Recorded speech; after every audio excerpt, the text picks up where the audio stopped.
আমাদের দক্ষিণ 24 পরগনার দুর্গন্ধ ইউনিভার্সিটি জানানোর কলেজ থাকবে, কোনো কলেজ থাকবে বাকি তো বেসরকারি হবে, জানেন সেটা তো আলাদা করবে। তাই আমরা একথা আরো যেটা সমগ্র চালু হওয়ার পরে পার্মানেন্ট যারা চাকরি করে তাদেরও কিন্তু চাকরিতে একটা অনিশ্চয়তার রূপ দাঁড়িয়ে থাকে। আপনারা গিয়েছে যারা লেবার আমাদের কাজ করবে প্রত্যেকে বাড়ি এসে আমাদের বাড়িতে শান্তি পাচ্ছি না, আমাদের থাকার মতো অবস্থায় নেই, তাই তো আমাদের রাস্তায় বসতে বাধ্য হচ্ছি। আমরা অনুরোধ করব, যেটা দাদা বলে গেছে যে কি সেন্ট্রাল কি স্টেট এইটার মধ্যে নয়, আমরা কাজ করেছি, কাজের গুণগত মান যথেষ্ট ভালো, সেটা আমি আপনি বলছি না, সেটা সেন্ট্রাল গভর্নমেন্টের রিপোর্ট করেছে। আমরা সারা রাজ্য জুড়ে এই আন্দোলন চলছে। আগামী 1 ডিসেম্বর আমাদের সদর দপ্তর জেকেবি তথা সেক্টর 5-এ আমাদের সদর দপ্তরে আমাদের অবস্থান এবং ঘেরাও আছে এবং ডেপুটেশন আছে সারা রাজ্য জুড়ে। সারা রাজ্যের থেকে 40টা ডিভিশন আছে আমাদের সারা রাজ্যে, সেই 40টা ডিভিশন থেকে আমাদের সব ঠিকাদার ভাইরা আসবে। আজকে সত্যি কথা বলতে কি আমাদের যে অর্থাৎ জল জীবন মিশন, যেটা স্বপ্নের একটা প্রকল্প ছিল প্রধানমন্ত্রী, পরবর্তীকালে আমরা মুখ্যমন্ত্রীকেও দেখেছি এই প্রকল্পের প্রতি তার খুব একটা আগ্রহ বেড়েছে। সেই জায়গাতে দাঁড়িয়ে আমরা কাজ করেছি, রাত দিন এক করে কাজ করেছি। আমাদের ঠিকাদার ভাইয়েরা কেউ কারোর বাড়ির সোনা বন্ধক রেখেছে, কেউ কারোর জমি জায়গা ফ্ল্যাট বাড়ি সব বন্ধক রেখে কাজ করেছে, যে দুটো পয়সা পাবো সেই আশায়।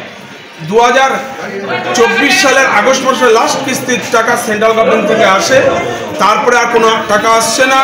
এখন আমরা আমাদের বক্তব্য, আমাদের এক্সিকিউটিভ ইঞ্জিনিয়ার ওয়ার্ক অর্ডার দিয়েছে, আমাদের দপ্তর ওয়ার্ক অর্ডার দিয়েছে, আমরা তাদের থেকে টাকা বুঝে নেব।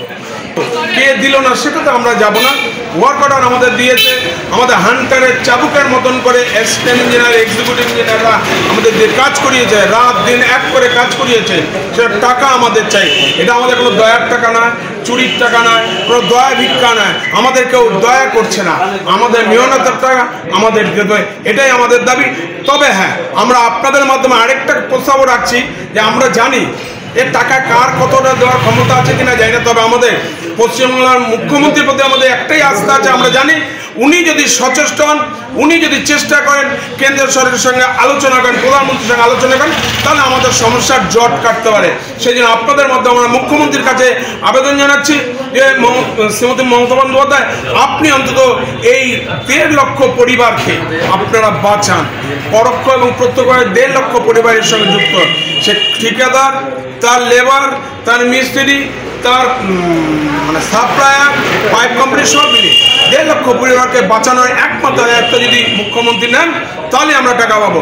তবে বলছি ছুটি পেয়েছে, আমরা গঙ্গাসাগর মেলার টাকা এখনো সম্পূর্ণ পাইনি। আমরা দেখতে পেয়েছি ডিএম অফিসের থেকে যে কাজগুলো তারা টাকা পেয়ে গেছে, আমাদের পিডব্লিউডির টাকা পেয়ে গেছে, সবাই টাকা পেয়ে গেছে, কিন্তু কেবলমাত্র পিএইচই পায়নি। সেই জন্য আমাদের দাবি যে সেক্রেটারি মহাশয় আছেন, তিনি মনে হচ্ছেন উনি ঘুমিয়ে আছেন, তার 10 দিন পর আমরা গান্ধী মূর্তিতে বসতে বাধ্য হব। কারণ একটাই কথা, এর আগে যে সেক্রেটারি টাকা আনতে পেরেছে, এই সেক্রেটারি মহাশয় কিন্তু টাকা আনতে পারছে না। ডিভিশন অফিসে আমরা অ্যাসিস্ট্যান্ট ইঞ্জিনিয়ার, দামনগর সাব ডিভিশন অফিসে অ্যাসিস্ট্যান্ট ইঞ্জিনিয়ারকে দিতে যাচ্ছি, সিভিল ডিপার্টমেন্টকে আমরা দিচ্ছি, এবং আগামী 1 তারিখ আমরা সরাসরি আমাদের যে চিফ সেক্রেটারি, আমাদের দপ্তরের সেক্রেটারি, হ্যাঁ প্রিন্সিপাল সেক্রেটারি, তাকে আমরা দেবো। আমার নাম গৌতম মুখার্জি, আমি আলিপুর ডিভিশনের জয়েন্ট সেক্রেটারি।